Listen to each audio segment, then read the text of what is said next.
At the time of this recording, Fifine's Amplitank SC1 USB audio interface was $54.99 US dollars. Inside the box, of course, you get the SC1 audio interface, a neatly branded USB-C to USB-A cable, and, of course, documentation. Build quality-wise, at this price point, it's pretty much what you expect. Very lightweight plastic device. Top knobs are sturdy. However, the headphone knob has a good deal of wobble in it. The push buttons seem to have good resistance when pressed and make an audible click when you press them. On the specs front, the device spans the full range of human hearing, 20 Hz to 20 kilohertz, has a dynamic range of 80 dB. In the documentation, it has a listed gain range of greater than 45 dB. While it has a sample rate of up to 48 kilohertz, it is just 16-bit.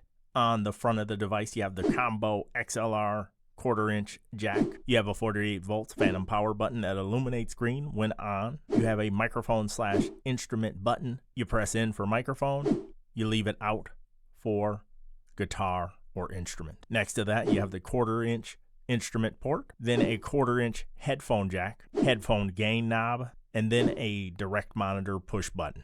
On the top of the device, you have a gain knob for the microphone input. You also have a gain knob for the instrument or secondary mic port. Both knobs have an illuminated ring around them that go green for moderate level, orange for close to distorting, and red when distorting. And lastly, on the top, you have an output gain knob. On the back of the device, you have left and right quarter-inch outputs, a Kensington lock, and a USB-C port. When you plug into either a Mac or a PC, the driver is automatically installed.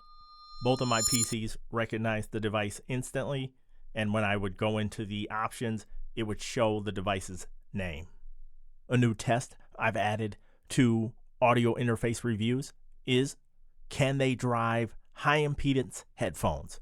Let's test. Now I'm on my COS Pro 4 AA headphones. They're 250 ohms. Monitoring wise, I can sort of hear myself back just a little bit. Not as loud as I would want to, because I am one of those weird people that wants to hear my own voice back while I'm recording. I can hear myself, but it's much more faint than when I had my in-ear monitors on, which are low impedance, of course. And then when I play a YouTube video, I can hear it just fine, but I have all settings maxed out. So if it was music, it probably wouldn't be the greatest listening experience, but I wouldn't expect any more from a budget audio interface. Back on my Shure in-ear monitors, and I can hear myself back much, much clearer.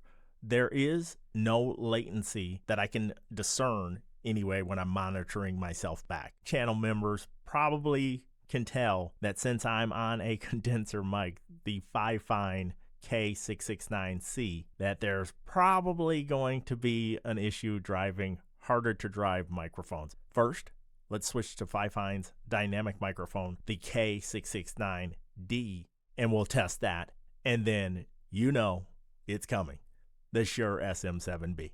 Back on the Fifine K669D microphone, and we're in business. The gain is almost maxed out, but I'm getting really good signals with this microphone. I knew it was a little bit easier to drive, so I wanted to start out with this one. Let's sweeten the pot and switch to the Shure SM7B. I'm on the Shure SM7B, and here's how it sounds. While I'm not reaching the exact level I was, I am closer than I anticipated, to be honest with you. I thought it'd be a lot lower, but it's just a little bit lower than it was on the previous microphone. Earlier on the condenser microphone, I was about at the halfway mark or just before it. On the Fifine K669D, I was at about 9 out of 10.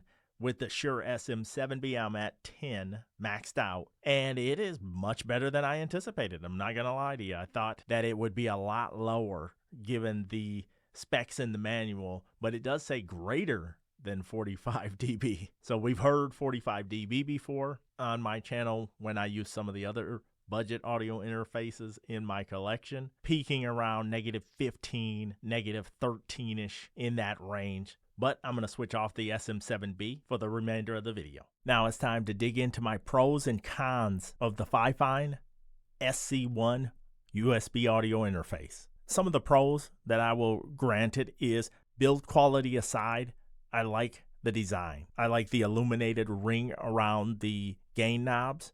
I think that's a really nice touch, as well as the illuminated button for 48 volts phantom power. Another pro is zero latency monitoring. I'm not hearing that crazy echo back in my head like I have on other budget audio interfaces. Another thing I appreciate is the use of 1/4-inch outputs and 1/4-inch headphone jack. I do appreciate that because then I'm not scrambling around looking for adapters. And shockingly enough, the performance, it has been pretty good. Obviously, every microphone preamp ramps up with noise when you go 10 out of 10, but I think the performance is much better than I anticipated by the specs. Another pro, on the bottom of the device, they have a really big footprint of rubber feet. And because the device is so light, it should have a tendency to slide more than it does, but with those really big rubber feet, it's doing a good job of hugging my desk, and I'm not having to worry about it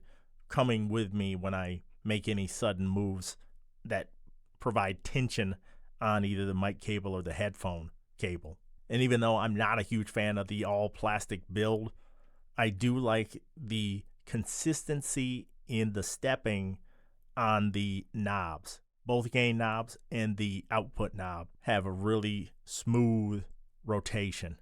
On the cons front, the wobbly headphone knob has a lot of give to it. Another con is it's only capable of 16-bit. In 2023, I feel like we should all be at 24-bit or higher regardless of price point. I think enough companies have proven that you could put out a 24-bit low budget audio interface and it just won't disrupt someone's workflow if they do everything in 24-bit. Another pro is what I didn't realize about the USB-C to USB-A is you can pop the USB-A off and you have another USB-C. So they give you both in one cable. Overall, for me, it's a mixed bag. I think it performs well enough. However, the 16-bit is a deal breaker for me personally when there are other options in this price range that are 24-bit.